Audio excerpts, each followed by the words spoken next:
Hello，大家好，歡迎收睇躺平日記，我係 Kate，一個喺德國 working holiday 緊嘅香港人。咁今集呢就會係一個 vlog 啦，夜晚呢就會同一啲德國嘅朋友去慶祝新年同埋倒數嘅。咁如果大家都想知道德國人係點樣慶祝新年同埋倒數嘅話呢，咁就要睇埋落去啦。咁我哋而家即刻開始。咁第一步要做嘅嘢呢就係化妝啦。咁呢度全部都係一啲我覺得德國好用嘅藥妝產品，同埋亦都係非常之平噶啦。如果大家都有興趣嘅話呢，咁之後都可以再出一期嚟介紹。咁我哋而家就開始化妝先啦。咁上幾個禮拜呢，就係比較忙嘅，因為我嘅 working holiday 簽證呢就嚟完結啦。咁就都思考緊究竟完咗呢個簽證之後要做啲乜嘢啊，同埋都有少少焦慮喺度啦。咁究竟係要繼續留低啊，定係翻香港或者去其他地方啊？咁都諗咗好耐，同埋都做咗好多嘅 research 啦。咁就問咗好多人嘅意見啦，同埋亦都睇咗好多網上面嘅 YouTube 啊、Facebook 啊嘅資訊嘅。如果你問我呢，我就係唔想翻香港嘅，因為呢始終嗰個 vibe 咧，歐洲同埋香港呢係差好遠，特別係喺工作嘅文化上面。咁而家呢就決定咗去外事局啦，睇下有冇得去換呢個工作簽證留低嘅。咁但係呢，歐洲特別係德國嘅公務員嘅效率呢就出名慢噶啦，咁所以呢，其實都要等候嘅時間呢都比較耐，仲要係未必100% 會批你嘅簽證啦，咁係有可能會去 reject 你嘅。都有睇過一啲網上面嘅分享啊，可能係 Reddit 啊或者係 Facebook 上面呢，佢哋係要喺 COVID 期間呢，佢哋要等嘅時間呢，可能係7個月或者係1年不等嘅。咁而喺等候呢個 visa 嘅結果期間呢，你亦都係唔可以離開歐盟嘅國家啦，同埋係未必可以揾工。咁呢，當然你係可以申請一啲臨時嘅簽證啦，不過今日呢，就唔討論呢啲嘢住啦。咁所以如果你係對德國有興趣嘅話呢，你想嚟呢邊發展嘅話呢，咁都係最好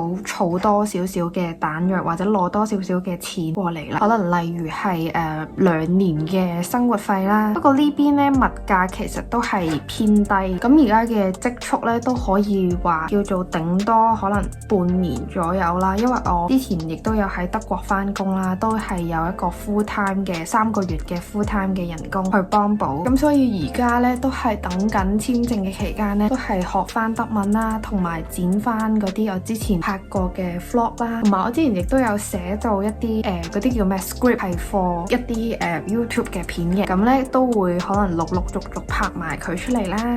咁呢亦都可以新一年呢，亦都可以簡短咁講一講一個2023嘅回顧啦。我之前都有出到呢個中期嘅檢討嘅，咁之後都會出翻可能完咗 working holiday 啊，究竟係有啲乜嘢感受，同埋有啲咩得着。最講得最多應該會係翻工嗰方面嘅嘢，因為之前都冇講到嘅。咁總括而言呢，我覺得成個 working holiday 嗰個回憶同埋經歷呢都係開心嘅。咁我身邊嘅朋友啊都有話我成個人呢係開朗咗啦，同埋樂觀咗好多嘅。同埋我亦都有拍 YouTube 啦。咁我拍 YouTube 嘅時候呢，我啲朋友啊見到我有一啲旅遊嘅 vlog 啊，影到好靚，去咗一啲好好嘅地方呢，佢哋都會話啊好想過嚟德國旅行啊。咁亦都係令我覺得好開心嘅一件事嚟嘅。咁同埋呢，亦都會話有一啲觀眾可能留言話啊多謝你嘅資訊啊，或者你拍得好好啊，其實都係一個對我嚟講好大嘅鼓勵。因為我一開始拍嘅時候呢，其實都係想分享俾啲朋友啊、身邊嘅人啦，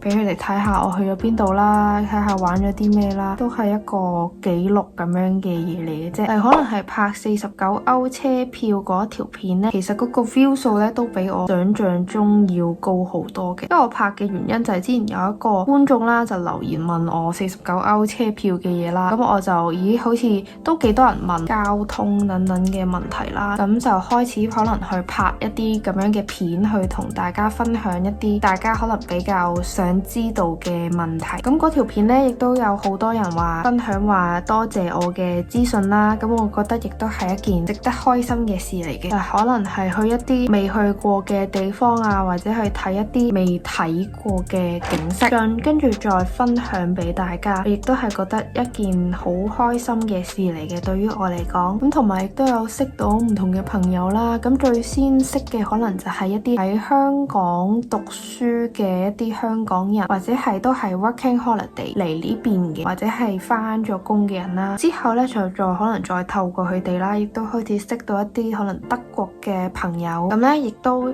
有行出咗自己嘅 comfort zone 啦。咁所以咧，如果大家話建唔建議嚟德國 working holiday， 我覺得都係唔錯嘅一個地方。不過咧，佢呢邊嘅掣肘咧就比較多，例如可能你揾屋啊，外國人咧其實係比較難。但係如果你係揾一啲短租嘅話咧，佢就會未必俾你可以註冊。咁註冊咧亦都係一個比較麻煩嘅事啦，因為你一定要喺德國，你一定要註冊咗，跟住你先至會攞到你嘅 tax number。你攞到你嘅 tax number咧，你先至可以係去揾一啲比較要長嘅工嘅。咁呢個亦都係比較揾工比較麻煩嘅一個位啦。好，跟住咧就差唔多完成啦。因為冬天咧係非常之乾燥嘅喺呢，所以咧一定要搽潤唇膏打底，跟住再搽唇膏。好，咁咧都七七八八啦。咁最後咧就係夾埋頭髮啦。咁妝咧就完成噶啦。咁我哋而家就準備換衫出發。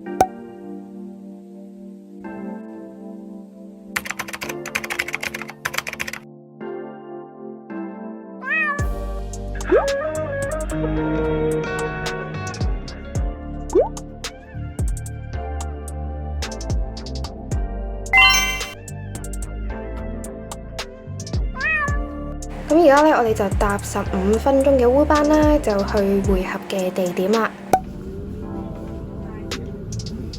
咁我哋而家咧就嚟到 City Centre 啦，可以見到咧，雖然係冇咩商店開啦，但係都係好多人。原來咧今日 S 班係唔開，得烏班開，所以我哋而家就要搭 Uber 去啦。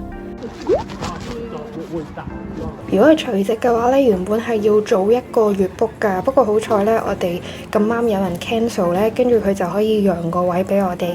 除咗保齡球之外咧，佢亦都係有足球機啊、桌球啊等等嘅活動俾你玩嘅。咁我哋差唔多玩咗2個鐘，就每人20歐元啦。我唔知佢如果再玩耐啲會唔會平啲。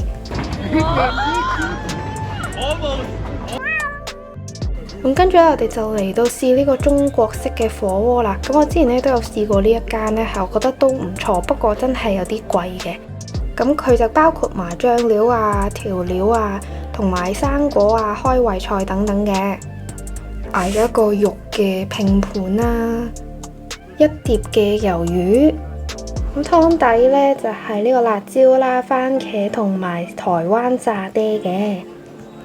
咁食完呢個晚餐之後呢，我哋就即刻衝去呢個美茵河度睇煙花，可以見到超多人啊！咁呢啲煙花呢，全部都係佢哋自己可能喺超市啊嗰啲其他地方度買嘅，因為喺德國呢，放煙花就係合法嘅，咁而政府呢，就唔會放煙花噶啦，係全部都係大家自發放煙花。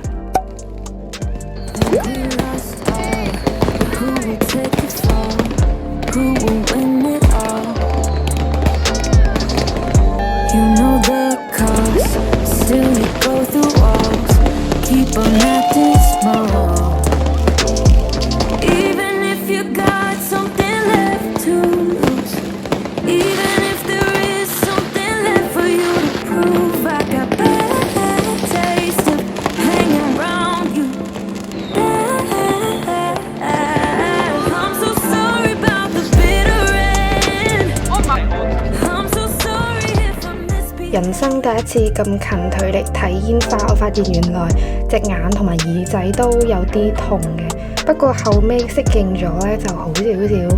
同埋咧，佢哋係真係會放成晚嘅，可能到凌晨3、4點咧，跟住先至會開始靜翻落嚟。我覺得住喺河邊嘅人咧，應該會非常之慘啊！佢哋行路咧要好小心，如果唔係咧，你可能會踩到嗰啲煙花嗰啲碎啊。咁我都有問到啲朋友啦，佢哋就話佢哋一出世咧，其實都係咁樣玩噶啦，所以佢哋都慣咗啦。咁而家係凌晨3點啦，可以見到其實嗰條街已經清晒乾淨咯。咁我哋而家咧就等緊呢個烏班啦，雖然咧佢係有通宵車咧，但係都要起碼半個鐘，跟住先會有一班。咁今日嘅躺平日記咧就嚟到呢度啦。如果大家想睇更加多呢啲類型嘅影片嘅話咧，就可以 subscribe 我個 channel。如果你哋中意呢條影片嘅話咧，亦都可以 like、comment 同埋 share。我哋下條片影片再見啦，拜拜。